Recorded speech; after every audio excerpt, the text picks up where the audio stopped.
এই রেখাটি প্রায় দেখাই যায় না, তবে যে ব্যক্তির হাতে এই রেখাটি থাকবে তিনি নিশ্চয়ই একজন মহান মানুষ। এই রেখাটি যোগী সাধকের হাতেই দেখতে পাওয়া যায়। রেখাটি যে ব্যক্তি বা সাধকের হাতে দেখতে পাবেন বুঝে নেবেন তার মধ্যে ঈশ্বর প্রদত্ত কোনো না কোনো ক্ষমতা অবশ্যই রয়েছে। এবার জেনে নিন এই রেখাটির দৈর্ঘ্য, আকার ও বিভিন্ন চিহ্ন সমন্বিত হলে তার কী ফল পাওয়া যায়। চন্দ্রস্থান থেকে উঠে ধনুকাকারে মঙ্গলের বা বুধের ক্ষেত্রে শেষ হলে তা স্বাভাবিক প্রত্যক্ষ দর্শন রেখা বলে বিবেচিত হয়। রেখাটি চন্দ্রক্ষেত্র থেকে মঙ্গলের স্থানে এসে শেষ হলে সেই জাতক সম্মোহন বিদ্যায় বিশেষ পারদর্শী হয়ে থাকেন।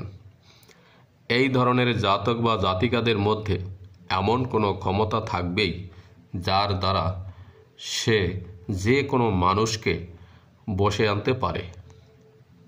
তবে তার জন্য তার কোনো মন্ত্রতন্ত্রের দরকার হয় না। তার চেহারায়, তার কথায় বা তার ব্যবহারে মানুষ তার প্রতি বিশেষ আকৃষ্ট হয়ে থাকেন। খেয়াল করলে আপনার চোখেও এমন মানুষ দেখতে পাবেন। এনারা স্বপ্নে বা জাগ্রত অবস্থায় ভবিষ্যৎ সম্বন্ধে জ্ঞাত হন। এই প্রত্যক্ষ দর্শন রেখাই চন্দ্রের ক্ষেত্র থেকে উঠে মঙ্গলের ক্ষেত্রে বা বুধের ক্ষেত্রে পৌঁছালে এবং চন্দ্রের ক্ষেত্রের শুরুতে একটি জপ চিহ্ন থাকলে জাতক বা জাতিকারা স্বপ্ন অবস্থায় ভ্রমণ করে এবং দিব্য দর্শনের শক্তি বা দিব্য শক্তি লাভ করে থাকেন। এই রকমভাবে থাকলে, যেমনটা দেখালাম, এই রকমভাবে যদি থাকে প্রত্যক্ষ দর্শন রেখাটির ফল দারুণ সক্রিয়ভাবে পাওয়া যায়।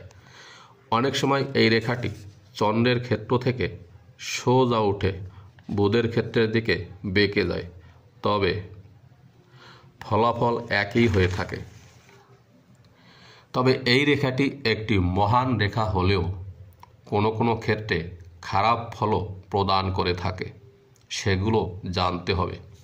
যেমন এই রেখাটিকে কোনো ভ্রমণ রেখা দ্বারা কেটে গেলে সেই জাতকের বিদ্যা শিক্ষায় বাধা আসে এবং নিজের লোকের দ্বারা বাধা প্রাপ্তি হয়ে থাকে। প্রতি পদে পদে এদের বাধা আসে। রেখাটি তরঙ্গায়িত অর্থাৎ ঢেউ খোলানোর মতো হলে জাতক বা জাতিকা হয় দুর্বল প্রকৃতির এবং মাথা ধরা বা মাথার যে কোনো ধরনের সমস্যায় ভুগতে হয়। এই রেখাটির উপর জপ চিহ্ন থাকলে জাতক বা জাতিকা স্বপ্নে দৈব অনুগ্রহ লাভ করে থাকে। আবার যদি দুটো জপ চিহ্ন থাকে তাহলে জাতক হয় সিদ্ধিযোগী, তান্ত্রিক বা সিদ্ধ। এরা ঐশী শক্তির দ্বারা ভূত ভবিষ্যৎ জানতে পারে। তবে মনে রাখতে হবে এই রেখাটিকে কোনো সূক্ষ্ম রেখা দ্বারা কেটে গেলে অথবা শিরোরেখা দ্বারাও যদি কর্তিত হয় তবে জাতকের প্রত্যক্ষ দর্শন ক্ষমতা অনেকাংশেই কমে যায়। আবার এই রেখাটি থেকে কোনো শাখা রেখা উঠে শনির ক্ষেত্রে গিয়ে থাকলে তিনি উচ্চ স্তরের সাধক হয়ে থাকেন। শিরোরেখা ও হৃদয় রেখার মাঝে স্পষ্ট মিস্টিক ক্রোশ থাকলে এই রেখার কার্যক্ষমতা প্রবল হয়। শেষে বলতে হয় যে সমস্ত জাতক জাতিকাদের হাতে প্রত্যক্ষ দর্শন রেখা থাকে বিশেষ ক্ষমতা ছাড়াও তারা হয় দেবদ্বিজ ভক্তি, উদার হৃদয় ও আধ্যাত্মিক জ্ঞান সম্পন্ন বিশেষ ধরনের মানুষ। আধ্যাত্মিক ও আদি ভৌতিক ক্রিয়ার দ্বারা এরা অনেকের মঙ্গল করে থাকেন। এরা অনেক বিষয় পূর্ব থেকেই জানতে পারেন বা অনুভব করতে পারেন। বেনহামের মতে এই রেখাধারী জাতক সংসারে বাস করে সন্ন্যাসীর মতোই জীবনযাপন করে থাকেন। আজকের এই ভিডিওটি যদি আপনার ভালো লাগে অবশ্যই একটি লাইক আশা করব। আর যদি আপনি নতুন দর্শক হয়ে থাকেন, চ্যানেলটি সাবস্ক্রাইব করার জন্য অনুরোধ করব।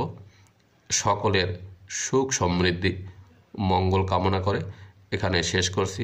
নমস্কার।